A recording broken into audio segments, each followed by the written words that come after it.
ठीक है आर्नोल्ड, मैंने एक मशीन बनाई है जो 24 घंटे के लिए चीजों को इनविजिबल बना देती है। इनविजिबल होने की 3 मुमकिन अप्रोचेस हैं। पहली परफेक्ट ट्रांसपेरेंसी की है, जो दुख की बात है हम हासिल नहीं कर सकते। दूसरी कैमोफ्लेज है, जब ऑब्जेक्ट से निकलने वाली लाइट रेज उन रेज के कॉरेस्पॉन्ड होती हैं जिन्हें हम ऑब्जेक्ट की गैर हाजिरी में देखने की उम्मीद करते हैं। ठीक यही मेरी मशीन करती है। और तीसरा और आखिरी तरीका, जब किसी ऑब्जेक्ट को एक मेटा मटेरियल में घुमाया जाता है, एक इनविजिबल हैट की तरह, जो लाइट रेज के रास्ते को बदल देती है ताकि वो अनचेंज रहें।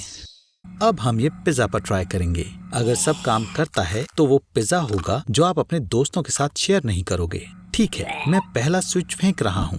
क्या तुम जानते हो कि पहली 3 डायमेंशनल इनविजिबिलिटी 2008 में कैलिफोर्निया की यूनिवर्सिटी के ग्रुप द्वारा प्राप्त की गई थी। उन्होंने सिल्वर माइक्रोफाइबर का एक मेश बनाया जो लाइट रेंज को रिफ्लेक्ट या एब्जॉर्ब नहीं करता था। परिणाम स्वरूप आंख सिर्फ कैमोफ्लेज्ड एंटिटी वाली इकाई के पीछे की चीजों से रोशनी देखती है। अब दूसरा स्विच। हिलो मत आर्नोल्ड, रुको। तुम क्या? ओह, तुम कितने नासमझ हो। मैं तुम्हारा सिर उल्टा कर दूंगा। पर लानत है, मुझे नहीं पता कि तुम कहाँ हो। इस टोपी को पहनो ताकि मैं तुम्हें देख सकूं। ठीक है, तुम्हारे पास 24 घंटे हैं। तुम क्या करने वाले हो?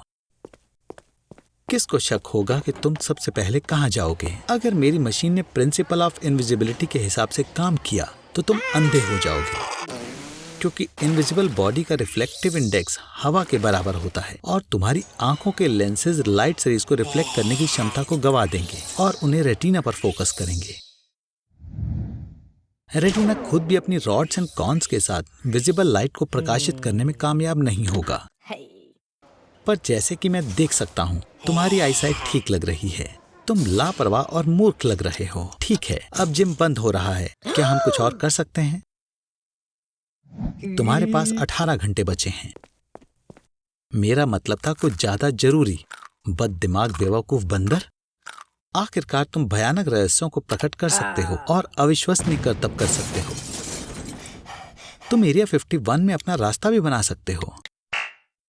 ओह हाँ, ये अलग स्टेट में है। क्या तुम्हारे पास कोई आइडियाज हैं? क्या तुम उसे चुराने के बारे में सोच रहे हो? ये भयानक आइडिया है। हर हाल में तुम्हें प्लान की जरूरत होगी। हाँ बिल्कुल, इनविजिबिलिटी का शुक्रिया। बंद होने के बाद तुम लंबे समय तक रह पाओगे, लेकिन फिर तुम्हें गार्ड को बाईपास करने की जरूरत होगी और हीरो के चारों ओर लेजर्स भी होंगी। क्या तुम सच में ट्रिपल कलाबाजी कर सकते हो? हीरा चुरा सकते हैं और कार में म्यूजियम छोड़ सकते हैं जो प्रदर्शनी के लिए नई पुरानी चीजें लाएगा। ठीक 2 बजे। फिर भी ये बहुत बुरा आइडिया है। म्यूजियम 1 घंटे में बंद हो जाता है। जाओ कोने में जाकर छुपो और इंतजार करो और अपनी हैट उतार दो, बददिमाग आदमी। तैयार हो जाओ आर्नोल्ड। जरूरी चीज जाहिर है ना पकड़े जाना है। आर्नोल्ड, जाने का समय हो गया है। You nuts. तुम्हें बस ट्रिपल कलाबाजी करनी थी और तुमने उसे फिर से खराब कर दिया। खैर, अब तुम्हें अपनी जान बचानी है आर्नोल्ड। ये एग्जिट पास में ही है। चलो भी आर्नोल्ड, तुम ये कर सकते हो। बेवकूफ, लगता है तुमने हीरे की ग्लास कॉपी चुरा ली। खैर, मुझे कहना होगा कि ये घटनाओं का बहुत अजीब मोड़ है। हालांकि सच कहूं तो ये काफी लॉजिकल है कि असली सुरक्षित रहेगा। अब तुम्हें खूबसूरत टग आय का प्यार कभी नहीं मिलेगा। बदकिस्मती से तुम 1 आधा घंटा तक विजिबल होने वाले हो। तो good luck escaping. Bye bye Arnold. तुम्हें ये चीजें क्यों चाहिए आर्नी? तुम असली दुनिया में माइनक्राफ्ट बनाना चाहते हो। ये बहुत आसान है। तुम्हें पता है टेट्रिस के बाद माइनक्राफ्ट दुनिया का सबसे बेस्ट सेलिंग गेम है और इसका सबसे पहला वर्जन सिर्फ 6 दिनों में बनाया गया था। तो सबसे अच्छा क्या है, माइनक्राफ्ट या असली जिंदगी? ये शायद बढ़िया हो सकता है। अगर जिंदगी मुश्किल में हो तो तुम आसान मोड चुन सकते हो। यहाँ तुम्हें ना भूख, ना ही डरावनी चीज और ना ही डरने की जरूरत है। पर ये सच में इतनी मजेदार नहीं है। चलो सर्वाइवल मोड चुनते हैं। अब हमें यहाँ असली जिंदगी की तरह एक्ट करना होगा, जहाँ खाना ढूंढना, घर बनाना, खुद को बचाना, एक्सपीरियंस लेना होगा। जाहिर है ये गेम में करना आसान है। बस एक पिक एक्स की मदद से तुम हवा में झूलता बड़ा सा पेड़ काट सकते हो और तुम बड़े से बड़ा पत्थर कुछ सेकंड्स में ही तोड़ सकते हो। यहाँ दिन सिर्फ 20 मिनट्स का होता है और तुम्हारा बेकार पिक्सेलेटेड फेस भी किसी को पसंद आ सकता है। तुम जितना चाहो उतना फास्ट फूड खा सकते हो। ये अच्छी बात है कि तुम यहाँ मोटे नहीं होगे। तुम यहाँ पूरे साल आराम कर सकते हो। तुम्हें यहाँ कपड़े भी खरीदने की जरूरत नहीं है और तुम यहाँ ट्रैश कैन की जगह कैक्टस का इस्तेमाल कर सकते हो, जो किसी भी चीज को गायब कर सकता है। अगर तुम बोर हो रहे हो तो शीप के नाम बदल सकते हो और वो अलग अलग कलर्स में झूम उठेंगी। और हाँ, यहाँ तुम्हें स्ट्रीट में शीप देखने को मिल सकती है।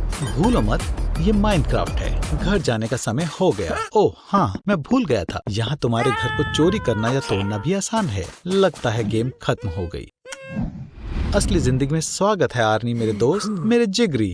देखो, किसी ने तुम्हारा घर नहीं तोड़ा। मुझे पता नहीं था कि तुम्हें फुटबॉल पसंद है। तुम हमेशा मुझे हैरान करते रहते हो। मैं खुशी बस यहीं तक थी। जरा ध्यान से, या तुम्हें सच में अपने टीवी स्क्रीन पर डेड पिक्सेल्स पसंद हैं? आखिर तुम अब क्या करने वाले हो? खैर आर्नोल्ड, ऐसा सिर्फ तुम ही कर सकते हो। अब इसे कहते हैं क्वांटम लीप। और अब सबसे जरूरी मैच के नतीजे की जिम्मेदारी तुम पर है। और अब तुम बन चुके हो फुटबॉल स्टार रोनाल्डो। नहीं, ये एक गलती है। ये है रोनाल्डो, एक ब्राजीलियन प्लेयर, और तुम हो 5 गोल्डन बॉल्स के विजेता। क्रिस्टियानो रोनाल्डो, एक पोर्चुगीज प्लेयर। ये स्ट्राइक का समय है। खैर, तुम्हारे फिजिकल फॉर्म से मैं उम्मीद भी क्या कर सकता हूँ। अब तुम्हें अपने गुस्सैल फैंस से दूर भाग जाना चाहिए। अच्छा है कि तुम अपने आलीशान घर में लाखों गुस्सैल फैंस से छिप सकते हो। आर्नोल्डो, तुम नौकरों के घर में हो बेवकूफ। तुम्हारा आलीशान घर और आगे है। इतने बड़े घर में नौकर होते ही हैं। साथ साथ इसमें जिम है, स्विमिंग पूल है, बिलियर्ड्स रूम है, एक स्पा है और 2 खुफिया रास्ते हैं जिनके बारे में कोई भी नहीं जानता। आर्नोल्डो, तुम कहाँ हो? ओह, मुझे पता है। क्या तुम सोच भी सकते हो कि रोनाल्डो की बॉडी में सिर्फ 7% बॉडी फैट है?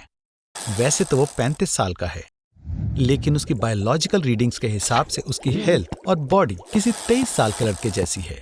क्रिस्टियानो एक दिन में 3000 कैलोरीज खाता है, जिसको उसने 6 छोटी मील्स में बांटा हुआ है। मैं जानता हूं कि तुम भी यही सब करते हो, पर तुम तो हिलते भी नहीं थे। क्या तुम्हें सच में लगता है कि सब आसानी से हो जाएगा?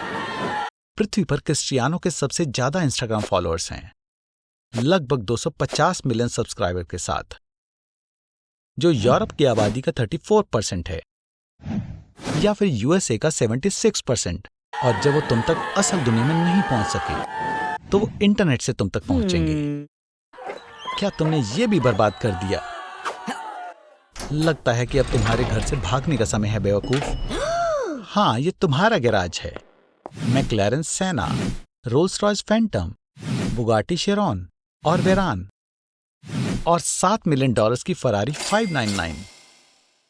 अपने सलाइवा को संभालो, या शायद ये तुम्हें तुम्हारी प्लस लग्जरी $6 मिलियन वाली 27 मीटर यॉट से जाने में मदद कर सके। खैर, लगता है कि तुम्हें बुलेट से बचने का एक तरीका मिल चुका है। आर्नोल्ड, बचकर। हालात ठीक नहीं लग रहे आर्नोल्ड। वाओ, लगता है तुम दोबारा लकी निकले दोस्त। हे, तुम सी साइड कब आए?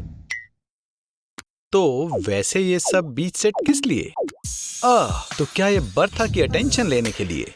वाओ, ये असल में काम कर गई। उसने तुम्हें मिलने के लिए बुलाया है। लेकिन हे दोस्त, क्या तुम्हारे पास टिकट जितने पैसे हैं? मेरे पास एक आइडिया है। तुम बर्था के पास सुपर डुपर इकोनॉमी क्लास में फ्लाई करके जा सकते हो, और आम टैबलेट और पिलो की बजाय तुम्हें खाना पानी और पोटा पॉटी चाहिए होगा। चिंता मत करो आर्नोल्ड, तुम पहले नहीं हो जो ऐसे ट्रेवल कर रहा है। रेजिनाल्ड रेस पियर्स बिना पैसों के 3 दिन में सीधा दूसरे कॉन्टिनेंट पहुंच गए थे। आजकल वेयरहाउस सिटीज की तरह है, उनके अपने खुद के कानून और नियम होते हैं। पैकेज खो जाने की संभावना बहुत कम होती है।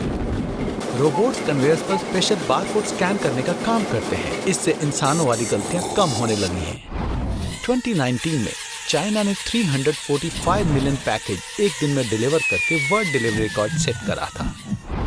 पैकेज के साथ सबसे बुरी चीज ये होती है कि वो कस्टम्स पर बुरी तरह से फेंके जाते हैं। मैं सहमत हूँ। अंदर रहने वाले इंसान के लिए बहुत मुश्किल हो जाता है। खुद को कन्फाइंड जगह पर इतनी तपती गर्मी में बर्दाश्त करना मुश्किल काम है। आर्नोल्ड, रुको छोटे दोस्त, बस थोड़ी देर और। ठीक 23 दिन 17 घंटे और 45 मिनट बस।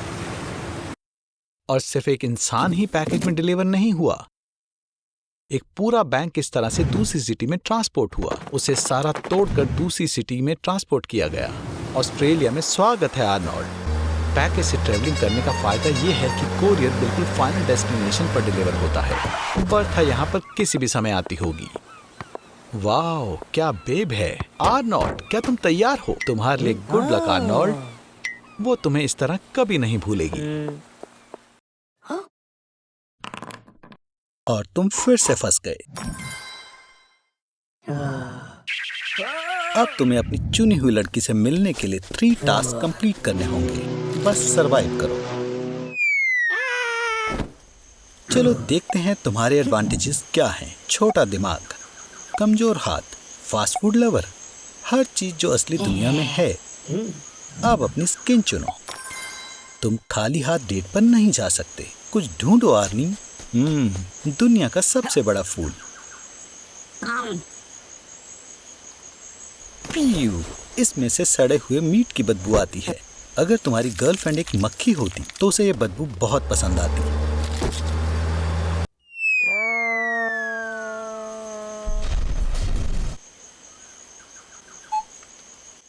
ये क्यूट क्रिएचर्स बस तुम्हें मलेरिया, एंथ्रेक्स या डायरिया देना चाहते हैं और कुछ खास नहीं। क्या उन्होंने ये पहले ही दे दिया है? जंगल में ज्यादा पब्लिक टॉयलेट्स नहीं होते, पर इसकी बजाय आप वैसे जा सकते हैं जैसे हमारे पूर्वज जाते थे। ये एक स्कैवेंजर है आर्नी। ये हर उस चीज को पकड़ लेता है जिसमें से बदबू आती हो। अच्छा होता अगर तुम सुबह नहा लेते। टहनियों से लटक जाओ। ये एक हाथी को भी उठा सकती है। 1.5 घंटे बाद पाइथन का गैस्ट्रिक जूस तुम्हारी हड्डियों को पूरी तरह से पचा लेगा। तुम्हें पेट काटने के लिए चाकू की जरूरत है। वो तुम्हें एक लड़की के साथ डेट पर बचा लेगा, पर एक पाइथन से नहीं। मैंने एक पाइथन पकड़ा है। चलो देखते हैं इसके अंदर क्या है। सिर्फ मैं यहाँ पर एक सर्वाइवल एक्सपर्ट बन सकता हूँ। बाहर जाओ, अपने आप को सही रखो। तुम्हारी जल्द एक डेट होने वाली है और तुम म्यूकस और सलाइन से ढके हो। तुमने सरवाइव कर लिया और तुमने अपनी एक उंगली तक नहीं गवाई। जुमांजी। और आखिरकार तुमने अपने लिए एक असली लड़की ढूंढ ली।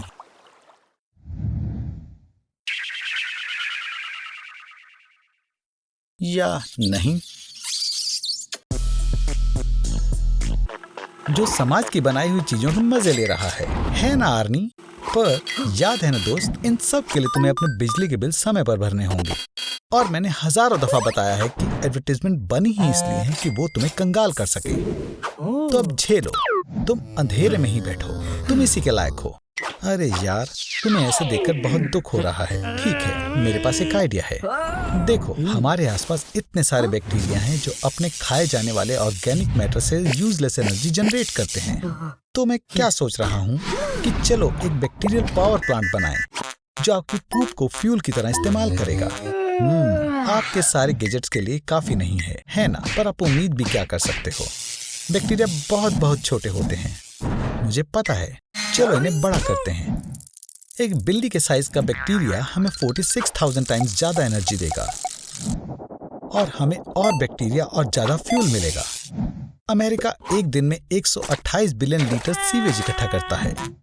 इससे हम पूरे एक शहर को बिजली दे सकते हैं और इससे वाटर प्यूरिफिकेशन की प्रॉब्लम भी सॉल्व हो जाएगी। जाइनॉर्मस हेलो बैक्टीरिया जो सिर्फ नमक खाता है, वो ओशन से हमें फ्री एनर्जी प्रोवाइड कर सकता है और डेजर्ट रीजन में पानी पहुंचा सकता है। हर रोज 3.5 मिलियन टन का प्लास्टिक वेस्ट फेंका जाता है। एंड बिग्निफाइड आइडोनेला सकेनेसिस इस प्लास्टिक को एनर्जी में रिसाइकल कर सकता है।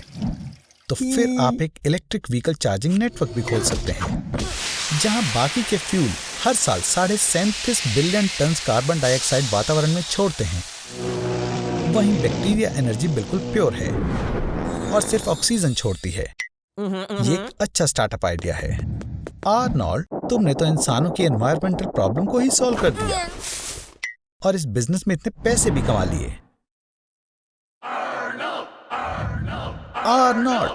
आर्नोल्ड, उठो। क्या तुम फिर से कैट के साइज के बैक्टीरिया के बारे में सोच रहे हो? तुम्हें पता होना चाहिए कि सेल डिवीजन सिर्फ माइक्रोस्कोपिक ऑर्गेनिज्म में ही हो सकता है। जैसे ही बैक्टीरिया अपने मैक्सिमम साइज में पहुंचता है, वो 2 में डिवाइड हो जाता है और ये हर 20 मिनट में होता है। तो सिर्फ 6 घंटे में एक बैक्टीरिया 25,000 गुना बढ़ सकता है और तुम्हारे कर्जे भी इसी स्पीड से बढ़ रहे हैं। तो अब उन्हें भरने की बारी है। आर्नोल्ड, जल्दी जल्दी, नहीं तो अगले 20 सेकंड में तुम बैक्टीरिया फूड बन जाओगे।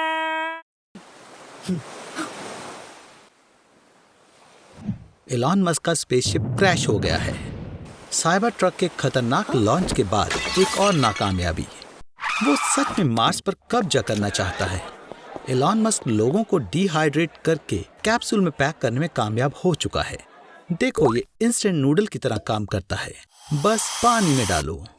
67.5 बिलियन कैप्सूल्स लॉन्च किए गए थे। तो अब दुनिया में 10 गुना और बेवकूफ हो जाएंगे। पर ये आपकी प्रॉब्लम नहीं है। वैसे दरअसल अब से ये शायद आपकी प्रॉब्लम भी है। इतने सारे लोग होने से सबको ट्रांसपोर्ट की सर्विस नहीं मिल पाएगी। चलना ज्यादा बेहतर होगा। इस प्लेनेट पर हर इंसान एक दिन में 0.75 किलोग्राम कचरा करता है। तो हर साल का 200 ट्रिलियन टन से ज्यादा का कचरा ये 99 ग्रैंड कैनियंस को भरने के लिए बिल्कुल काफी है। हर जगह पावर प्लांट्स बन रहे हैं क्योंकि 75 बिलियन लोग हर दिन की 125 बिलियन किलोवाट बिजली इस्तेमाल करते हैं। इतनी बिजली 8 ट्रिलियन आईफोन को चार्ज करने के लिए काफी है। पर इसका मतलब ये भी है कि इतनी ही कार्बन डाइऑक्साइड भी हमारे आसपास पैदा हो रही है। ये हमारे क्लाइमेट पर कितनी बुरी तरह से असर डालेगा, इसे समझने के लिए आपको जीनियस होने की जरूरत नहीं है। खाली जगह कम मिलती है तो ये रहे तुम्हारे नए रूममेट्स, सिर्फ आदमी। बच्चे पैदा करने पर सख्त कानून है। ऐसा करने पर मौत की सजा दी जाएगी। इस दुनिया को पक्का इधर उधर भागते किसी छोटे से आर्नोल्ड की जरूरत नहीं है। वैसे लड़कियों के मामले में तुम्हारी किस्मत अच्छी नहीं है। वैसे तुम्हें भूख लगी है। अब सारा खाना सिंथेटिक और रिसाइकल्ड होता है। अभी तुमने recycled toilet paper patty test की है। मैंने इसे खास तुम्हारे लिए बनाया था, पर तुम्हें तो कोई कदर ही नहीं है। हालांकि तुम्हें अभी रात इसी जगह में बितानी होगी। कार्बन डाइऑक्साइड बढ़ने की वजह से सारे ग्लेशियर्स पिघल चुके हैं और जमीन के 35% इलाके पर बाढ़ आई हुई है। खेती के लिए जगह को छोड़कर 1% से भी कम जगह बची है रहने के लिए। अब सिर्फ अमीर रोगी पैर पसार कर सोना अफोर्ड कर सकते हैं। यार आर्नोल्ड, मुझे तुम्हारे जैसे नाटे से जलन हो रही है।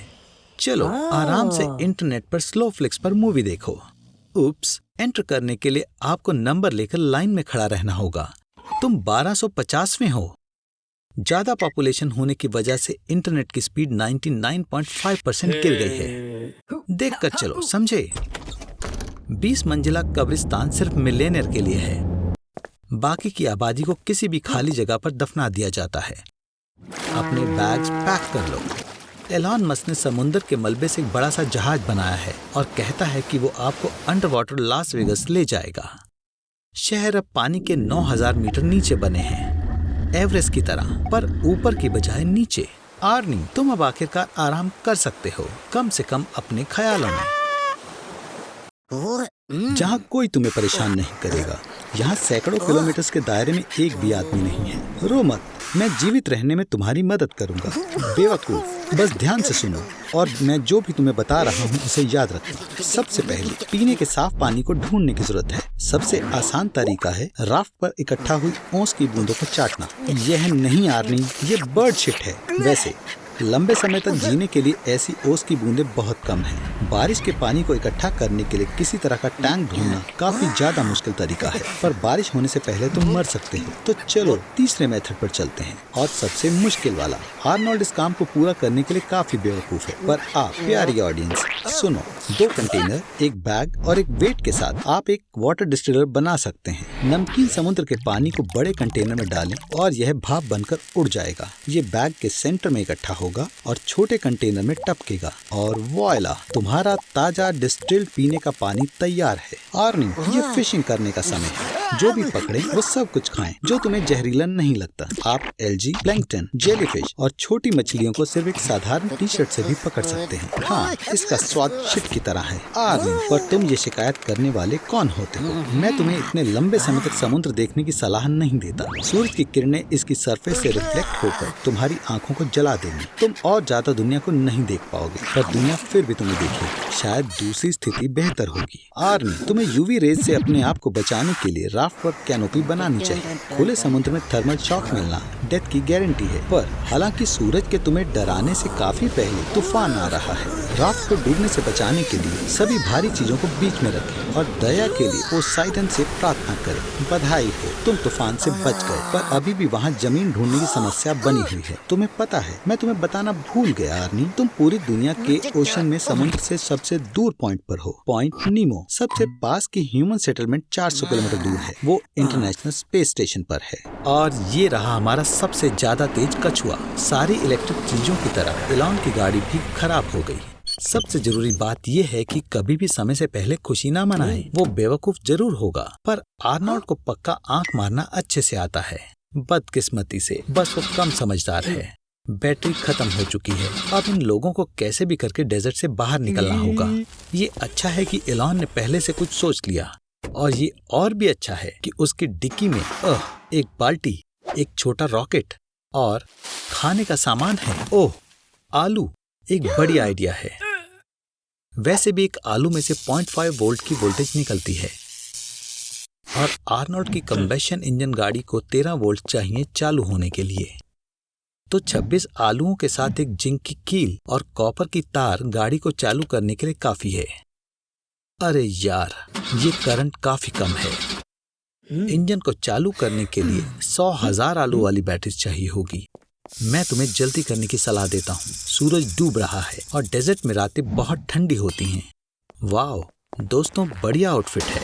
मैं चाहता हूँ कि हम बिना फेमस ब्लू क्रिस्टल के ही कर लें आज। ओह रुको, मुझे पता है तुम क्या करना चाह रहे हो। अगर हम zinc bolts, screws, coins, sponges, potassium oxide, copper और ब्रेक पैड्स लें, उन्हें मिला लें और गाड़ी के साथ जोड़ें, तब हमारे पास एक आम बैटरी का चार्ज होगा। लड़कों ने सब कुछ सही किया। ये शर्म की बात है कि अभी भी इतना पावर नहीं है कि ड्राइव की जाए। जल्दी करो, समय निकलता जा रहा है। आर्नोल्ड, वहां ढूंढना बंद करो। रुको, दिखाओ तुम्हें क्या मिला। एक मैग्नेट। ये बिल्कुल वही है जो हमें चाहिए था आर्नोल्ड। हे एलॉन, ये समय वो करने का नहीं है, ये इसी चीज के लिए है। 1831 में फैराडे ने भी कुछ ऐसे ही पहली बार किया था। उसके लिए हमें कॉइल, कॉपर वायर और मैग्नेट चाहिए। हम मैग्नेट को कॉइल पर डालेंगे जिस पर कॉपर लगा है, और हम कॉइल के अंदर मैग्नेट को हिलाते रहेंगे, और हर कॉपर की कॉइल 0.01 वोल्टेज जनरेट करेगी। पर ज्यादा टर्न्स की मदद से सब सही चल रहा है। देखते हैं इन लड़कों के लिए कैसे काम करता है। बस अपनी उंगलियों के साथ सावधान रहना। और हम बच तो गए। वैसे उंगली दोबारा आ जाएंगी। हे, तुमने कार कहां से ली? आर्नोल्ड, तुमने लगभग उस पक्षी को मार दिया था। अब तुम्हें इस महिला के लिए एक टैक्सी बुलानी होगी। सौभाग्य से ये एक स्पैरो थी, ना कि एक ईगल। लगता है तुम्हारे फोन ने यूनाइटेड स्टेट्स की सारी टैक्सीज एक जगह पर ही बुला ली। यूएसए में 230,000 लोग टैक्सी ड्राइवर्स रजिस्टर्ड हैं। उनमें से आधे से ज्यादा उबर ड्राइवर्स हैं। ये सभी गाड़ियां 800 किलोमीटर का लंबा ट्रैफिक जैम कर देंगी। न्यूयॉर्क स्टेट का 1/3 पैरालाइज्ड हो जाएगा। सामान्य मात्रा से दुगना पॉल्यूशन होने की वजह से सड़कों पर सांस लेना मुश्किल हो जाएगा, और इस वजह से आपको खांसी होगी, उल्टी जैसा महसूस होगा और शायद स्ट्रोक भी आ जाए। एक एम्बुलेंस पर उम्मीद ना लगाएं। क्योंकि ये तुम्हें नहीं बचा पाएगी, या बाकी के 3000 मरीजों को जो हर दिन एम्बुलेंस बुलाते हैं। तुम एक मौका ले सकते हो और सबवे लेकर हॉस्पिटल जा सकते हो, लेकिन आमतौर पर अपनी कार चलाने वाले 60 लाख लोग पहले से ही सबवे में हैं। तो आज वहाँ तकरीबन 11 लाख गुस्सैल, नकचढ़े और लेट लोग हैं। हे, ये ही है जिसने ट्रैफिक जैम किया। क्रिमिनल्स शहर की आधी दुकानों में चोरी कर चुके हैं क्योंकि पुलिस चोरों तक पहुंच नहीं पाई। आर्नोल्ड, मुझे लगता है बेहतर होगा तुम ये देश छोड़ दो। न्यूयॉर्क से निकलने वाले किसी भी प्लेन में तुम्हारे लिए जगह है। लोग एयरपोर्ट तक नहीं पहुंच पाए और प्लेन आधे खाली ही उड़ रहे हैं। इस वजह से हर एक उड़ान पर कंपनी को $10,000 का नुकसान हो रहा है। क्या आर्नोल्ड हमेशा अपने कर्ज का भुगतान करता है? सभी टैक्सी ड्राइवर्स ने मिलकर तुम्हें लेने आने के लिए $15 मिलियन सिर्फ गैस पर खर्च किए। तुम कैसे भुगतान करोगे? आर्नोल्ड, तुम्हारे पास सच में पैसे हैं? लगता है आज तुमने कुछ ज्यादा ही खेल लिया आर्नी। अब समझदारी इसी में है कि तुम जाकर सो जाओ। Good night Arnold. पूरा दिन वीडियो गेम्स खेलने के बाद तुम आराम से नहीं सो पाओगे। दिमाग पर इतना ज्यादा बोझ पड़ने के बाद कुछ बहुत बुरा भी हो सकता है, जैसे कि स्लीप पैरालिसिस। रैम स्लीप ऐसी हालत होती है जब आपकी बॉडी हिल डुल नहीं पाती। स्लीप पैरालिसिस में आपका दिमाग तो जाग जाता है पर मसल फ्रीज रहते हैं, तो आप देख और सुन तो सकते हैं पर हिल नहीं सकते। ऐसी हालत में आपको वहम होने लगते हैं और ऐसा लगता है कि कोई मॉन्स्टर आप पर बैठा हो, पर ऐसा ज्यादा देर नहीं रहता। क्या हुआ आर्नी? क्या तुम्हें अंधेरे में सोने से डर लगता है? धरती पर लगभग 10% लोगों को निक्टोफोबिया होता है, मतलब अंधेरे का डर। साइंटिस्ट का मानना है कि ये एक जेनेटिक दिक्कत है। हमारे पूर्वजों को डर रहता था कि रात में जंगली जानवर उन्हें खा न लें, इसीलिए अपने आप ही हमारा दिमाग अंधेरे में डरावनी चीजें सोचने लगता है। ओह, लगता है उस खिड़की के पीछे कोई है। हाँ, दुनिया में अगर सबसे बड़े डरपोकों की रैंकिंग होगी तो आर्नोल्ड तुम फर्स्ट आओगे। ये सारा डर हमारे दिमाग में एमिग्डाला में शुरू होता है। ये डर की फीलिंग इस छोटी सी 1.5 सेंटीमीटर जितनी जगह से शुरू होती है। कुछ ऐसे असली केसेस भी हैं जहां लोगों का एमिग्डाला अर्बक वाइट नाम की बीमारी की वजह से खराब हो गया, जिससे हमेशा के लिए डर लगना ही बंद हो जाता है। पर तुम्हारे मामले में ऐसा बिल्कुल नहीं है आर्नोल्ड। तुम्हें तो हर चीज से डर लगता है, अपनी खुद की परछाई से भी। ठीक है, मैं लाइट ऑन कर देता हूँ ताकि तुम्हें पता चले कि यहाँ कोई भी नहीं है। पर लाइट्स ऑन करके सोना भी एक बुरा आइडिया है, क्योंकि इससे नींद के दौरान रिलीज होने वाले मेलाटोनिन की मात्रा कम हो जाती है, जिससे वजन बढ़ने की दिक्कत हो सकती है। इसीलिए जाहिर सी बात है, ताकि आप एक मोटे भद्दे बड़े पेट वाले डरपोक ना बनो, इसीलिए आपको अंधेरे में सोना चाहिए। हाँ, ऐसे सोना जब आपको लग रहा हो कि अंधेरे में कोई और भी है, आसान नहीं है। शायद ये बस आपका वहम हो, ओह, या शायद नहीं भी। क्या तुम्हें पता है अपने सिम्टम्स को ऑनलाइन देखना एक बुरा विचार है? ओह देखो, डिप्रेस्ड मूड, खुद पर भरोसा नहीं, थकान। शायद तुम्हें सच में डिप्रेशन है। शायद तुम्हें साइकियाट्रिस्ट से मिल के आना चाहिए। ये बहुत जरूरी है कि आप सेल्फ डायग्नोज और सेल्फ मेडिकेशन ना करें, इसलिए ना करें।